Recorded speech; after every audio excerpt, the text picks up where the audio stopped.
오버라이드 은혜의 덮어짐이라는 제목으로 하나님 말씀 전하도록 하겠습니다. 네, 설교의 제목에 영어가 들어가 있죠. 저도 영어 실력은 부족한 편인데요. 오늘 설교의 제목인 이 오버라이드라는 뜻은요. 보통 컴퓨터 프로그램을 할 때 이제 자주 쓰는 용어인데요. 오버가 위라는 뜻을 가지고 있죠. 그래서 위에다 덮어 씌우다라는 뜻을 가지고 있습니다. 예를 들어서 한 프로그램이 있습니다. 이 프로그램에는 뭐 여러 가지 기능들, 또 여러 코드들을 가지고 있겠죠. 근데 만약 이 프로그램에 문제가 생기거나 오류가 생기잖아요. 오류가 발견되잖아요. 그러면은 이때 프로그래머가 새로운 코드를 넣어서 이 프로그램을 오버라이드 시켜버리면요. 이전에 있던 오류들은 더 이상 나타나지 않고 새롭게 작동하게 되는 것이죠. 그러니까 새로운 코드가 기존에 있던 프로그램을 지배하고 대신해서 이제 작동하게 하는 것입니다. 근데 이런 것처럼 우리에게 임하는 하나님의 은혜도 그렇습니다. 비록 내가 오류가 많은 사람이라 할지라도, 어딜 가든 문제를 일으키는 사람이라 할지라도 주님의 은혜가 나를 덮었기 때문에 이제 나는 주님 안에 있는 사람이라고 당당히 외칠 수 있는 것이죠. 갈라디아서 2장 20절과 21절을 보면 바울이 이렇게 말하지 않습니까? 제가 한번 읽어보도록 하겠습니다.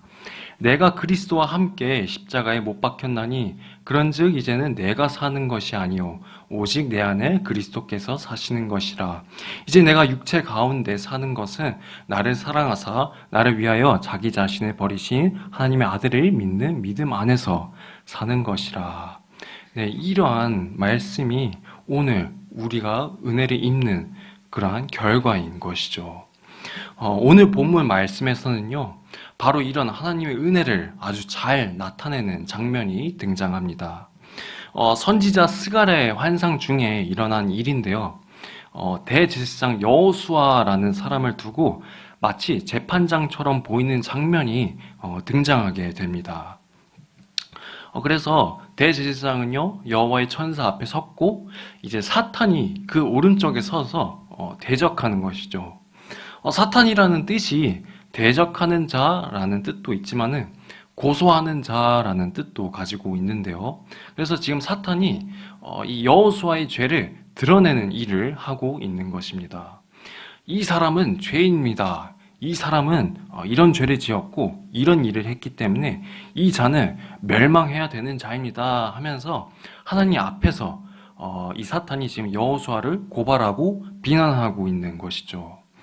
하지만 완전한 의의 재판장이신 하나님의 성품은 어떠하시죠? 사람이 죄 때문에 멸망하기를 바라시는 분이십니까? 절대 아니시죠.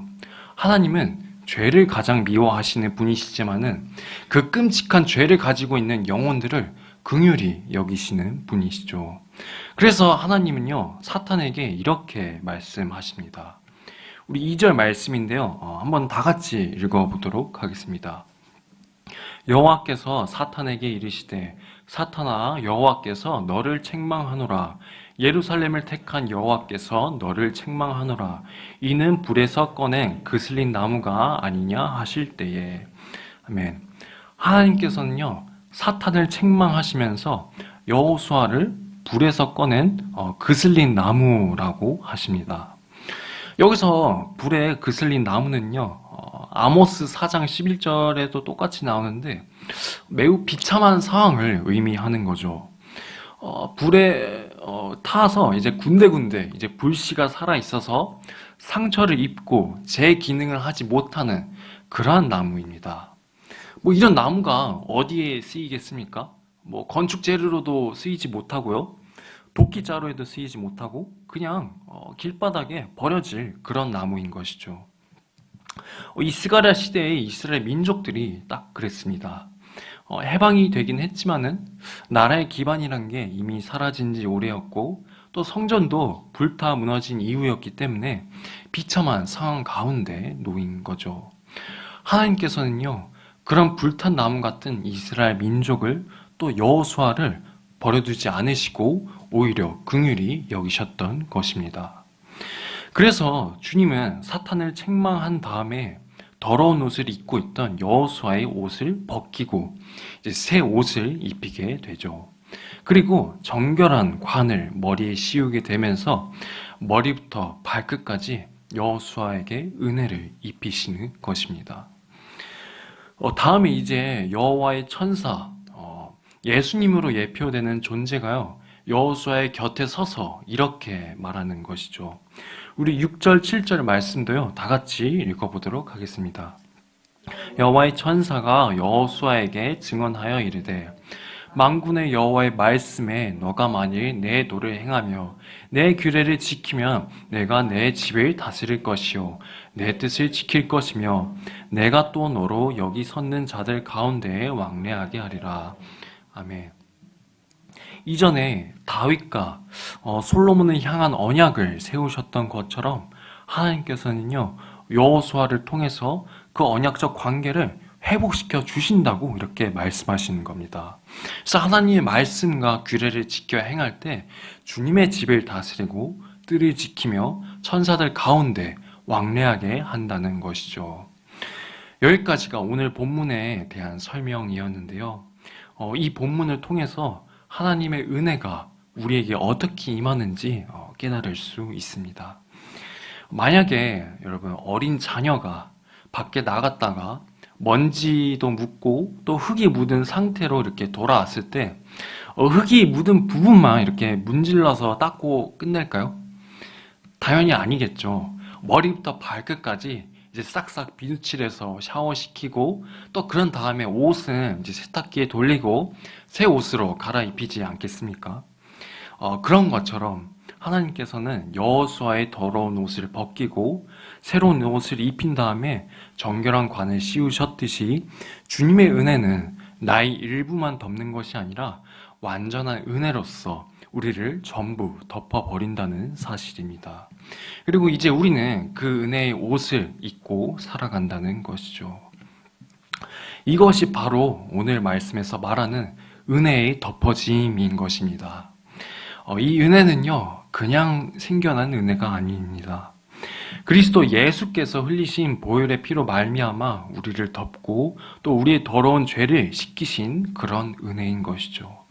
여기 있는 저와 여러분뿐만 아니라 모든 그리스도인들이 바로 이 은혜의 덮어짐 가운데 있는 것입니다. 여러분, 우리는요, 주님의 은혜로 덮어짐을 받은 그리스도인인 줄로 믿습니다. 그렇다면 우리가 이러한 은혜의 덮어진 가운데 어떠한 자세로 살아가야 할까요? 두 가지 적용점으로 정리를 해봤는데요. 첫 번째는요, 우리가 은혜 앞에 낮은 자의 자세로 있어야 한다는 것입니다.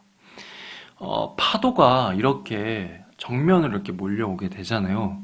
그러면 그 파도를 맞을 때 어떻게 해야 충격을 좀 덜 받게 될까요? 내가 꼿꼿이 서 있으면은 충격을 많이 받을까요? 아니면 적게 받을까요? 꼿꼿이 서 있으면요, 충격을 전부 다 그냥 받고 이제 넘어지겠죠. 그럼 어떻게 해야 이 충격을 거의 안 받을까요? 방법은요, 여러분, 제가 이렇게 수영장이나 이렇게 바다에 가서 깨달은 건데요. 그 몰려오는 파도 안으로 그냥, 그 물속 안으로 그냥 들어가는 것입니다. 그래서 내가 이렇게 파도 속에 미리 들어가서 몸을 맡기고 있으면요, 그 힘의 충격을 받지 않고 오히려 그 파도의 흐름대로 이렇게 같이 나아갈 수 있는 것이죠. 이런 것처럼 여러분, 우리에게 오는 그 은혜의 파도 앞에 우리가 꼿꼿이 서는 것이 아니라 내가 세상 속에서 붙들고 있는 것들을 내려놓고, 주님, 내가 홀로 할 수 있는 것이 아무것도 없습니다. 오직 주님의 은혜로 나를 덮으시옵소서, 나를 채워 주시옵소서 라고 겸손히 주님 앞에 엎드릴 때 주님의 은혜가 온전히 나를 덮게 된다는 것이죠. 그리고 그 은혜가 나를 오버라이드해서, 나를 지배하게 해서 내가 세운 목표, 나의 길로 가는 것이 아니 주님께서 제시하신 은혜의 길로 나아가게 만드는 것입니다. 여러분, 만약 그러면은 이런 은혜의 덮어짐, 이런 오버라이드 하는 은혜의 그 반대는 뭐라고 생각하십니까?